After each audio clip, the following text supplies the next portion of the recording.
son de Cuba, el son de Cuba traigo yo. Apúrense que el son llegó. El son de Cuba, el son de Cuba traigo yo. Porque la fiesta ya empezó. La fiesta sigue toda la noche con el...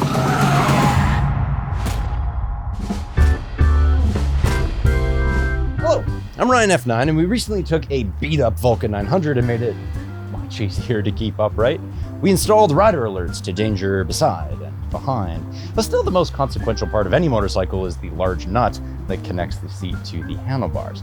Unfortunately, State Farm is helping us with these videos, and they agreed to send us a Gregg. And Gregg is a fellow rider, but also a bona fide State Farm agent. We have a rare insight here.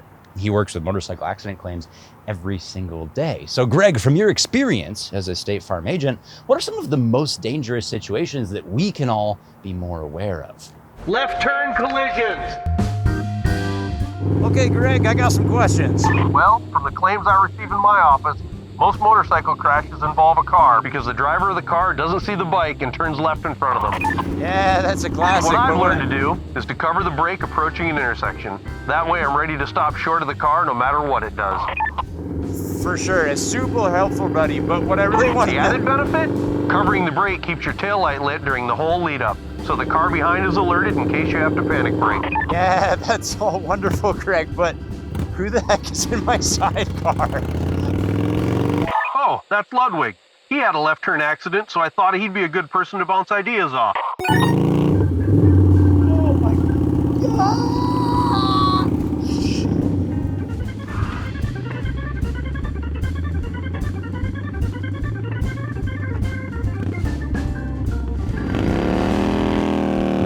So what's in this situation, Ludwig, would you be looking for? Like what's concerning you as a motorcyclist in traffic like this?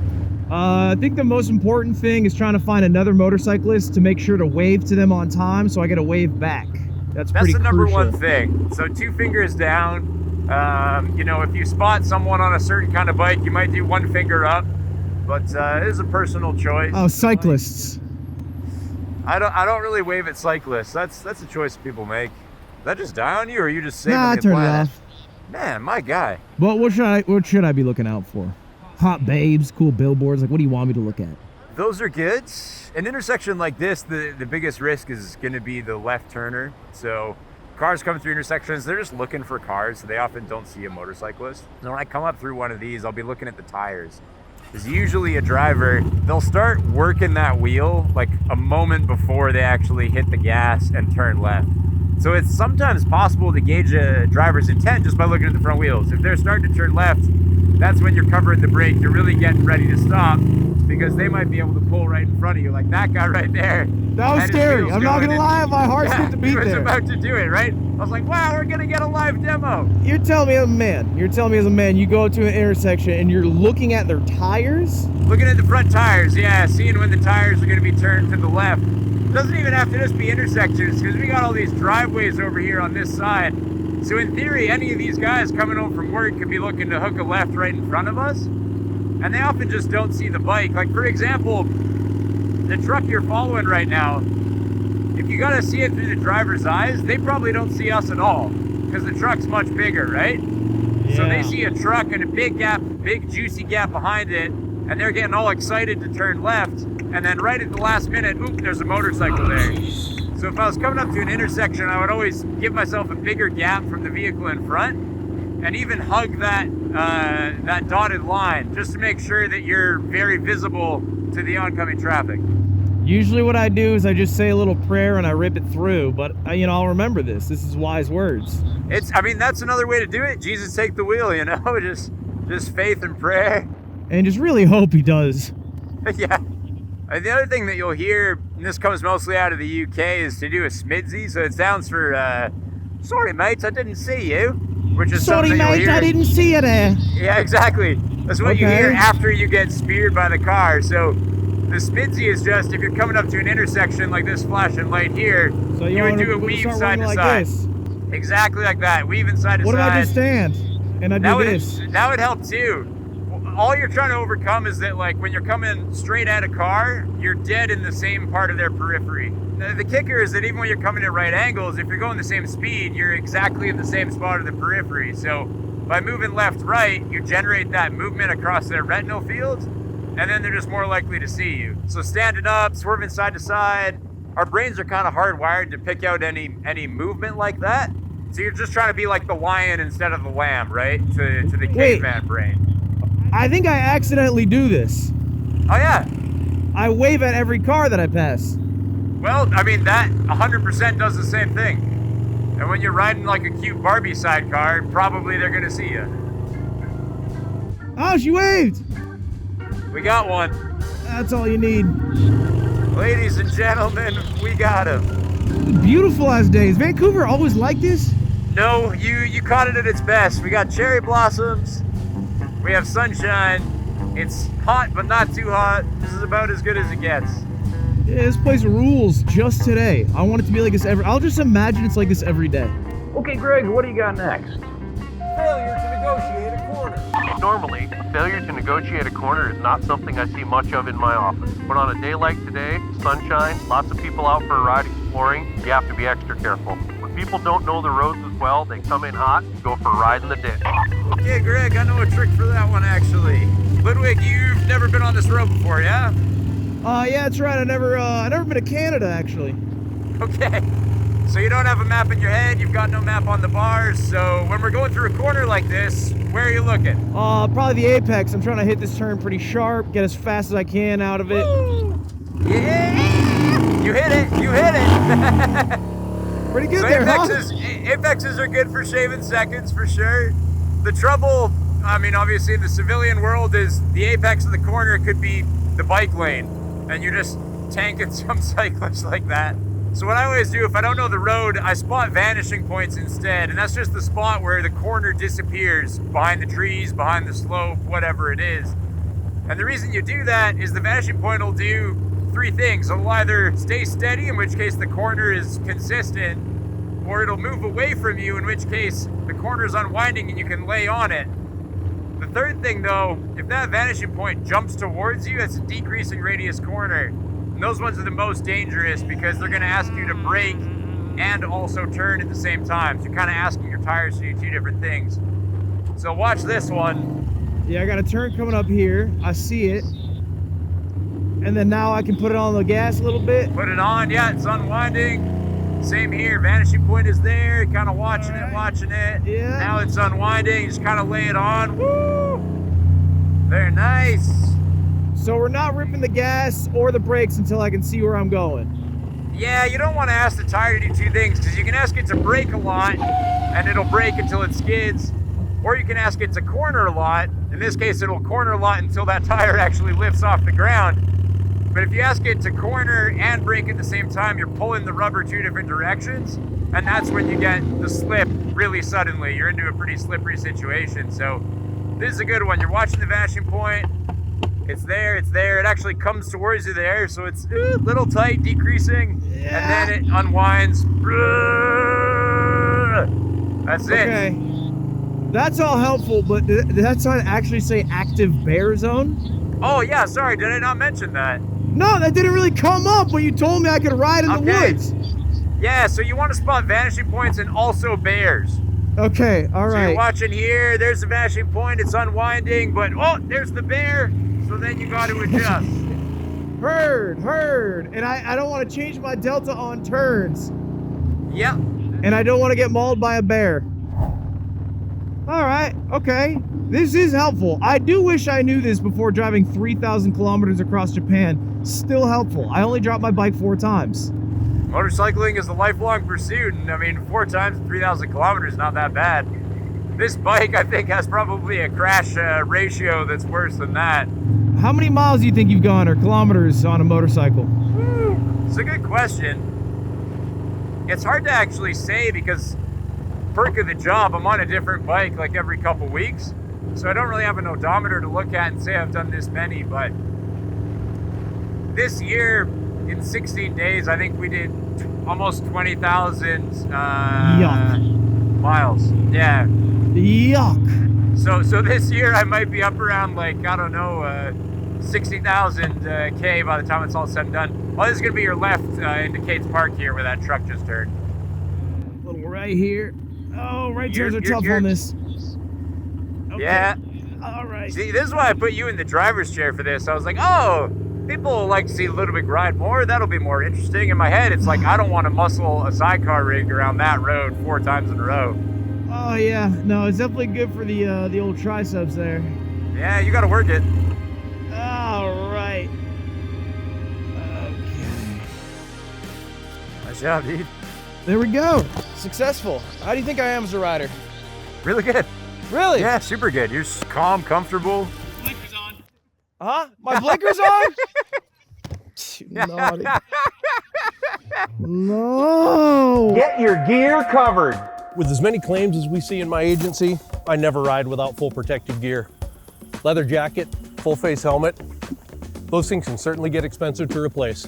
I've always said, if you've got $4 grand to spend on a bike, cut it in half. Spend $2 grand on the bike, spend the other half on your protective gear. A lot of riders skimp on protective gear, but they don't realize if they're in a crash, there is coverage for it. State Farm wants riders to wear protective equipment. That's why coverage for it is included in the policy. Just talk to your local State Farm agent, and they can help you sort it out. Okay, go.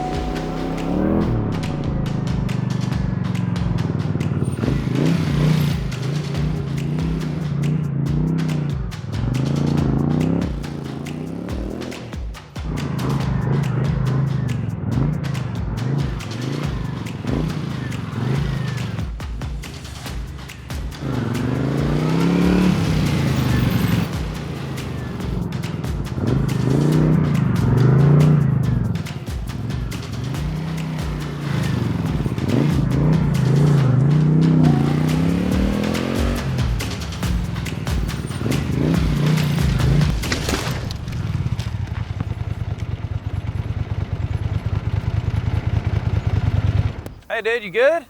I'm good, buddy. That was a fun little spill. It was a good one. It could have been a little bit expensive. Well, I got a helmet for you if it happens again. I knew you would have that for me. Yeah, it's top of the line. It's a King brand. Yeah. Something like that. About $1,000 for one of these. Yeah. And when you drop them empty, usually not a whole lot happens.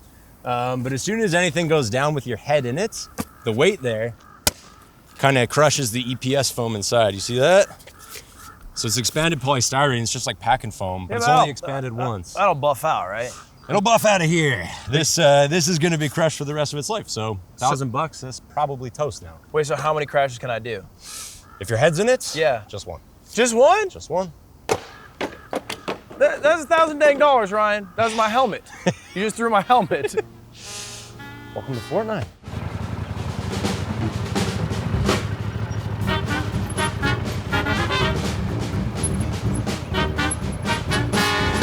Let's go inside this shit.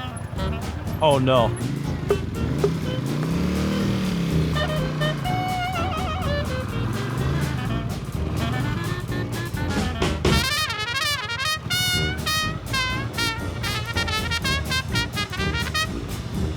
Oh yeah. Oh yeah, man. Oh yeah, I'm nasty. There's not even a little bit of what you're supposed to do. 2 around. Oh shit.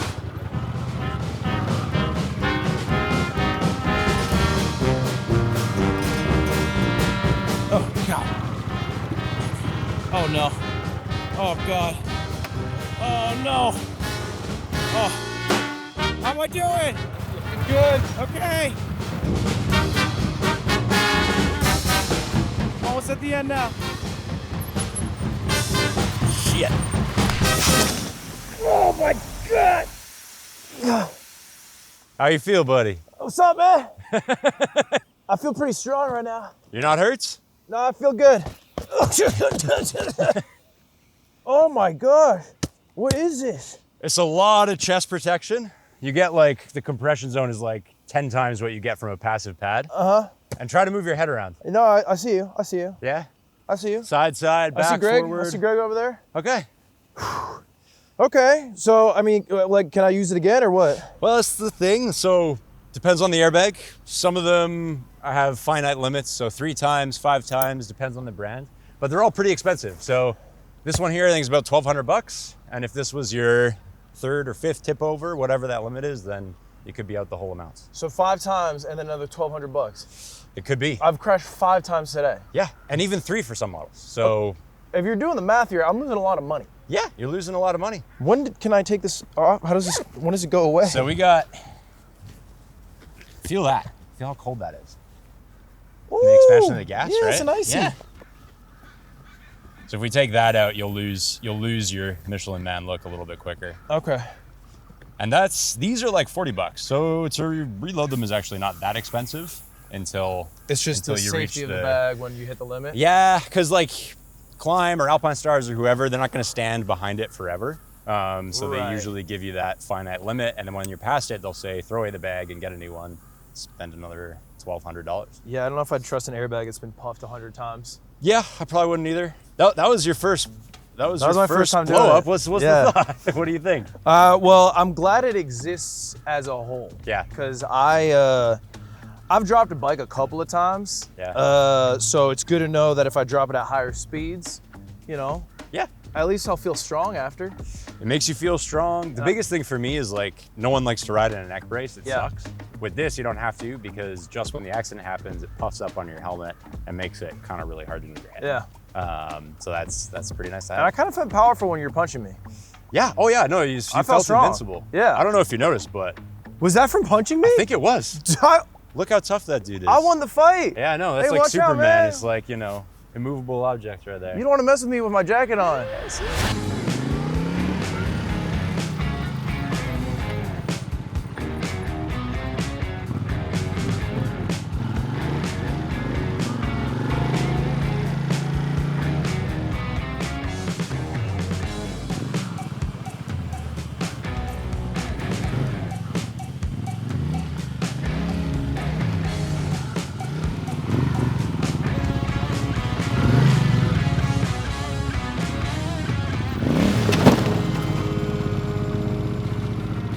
That's why State Farm provides coverage for protective gear. For safety's sake, we encourage all riders to wear it. Makes sense. Greg, thank you very much, buddy, for sharing your insight. Ludwig, thanks for teaching me to riff off script. And thank you very much for watching. Goodbye forever. And ever. And ever. Man, it has got to suck to bike up that hill. It's a steep one. I don't understand why cyclists exist. They see this. I don't like the solution is right in front of them, right? Yeah, like it's why? the soy bicycler versus the Chad motorcycle. We figured this out like 100 years ago. 100 years ago we solved the problem. How are you still doing the thing that's wrong? Like they're worried about exercise and health or something. I don't know, dude. They're psychopaths.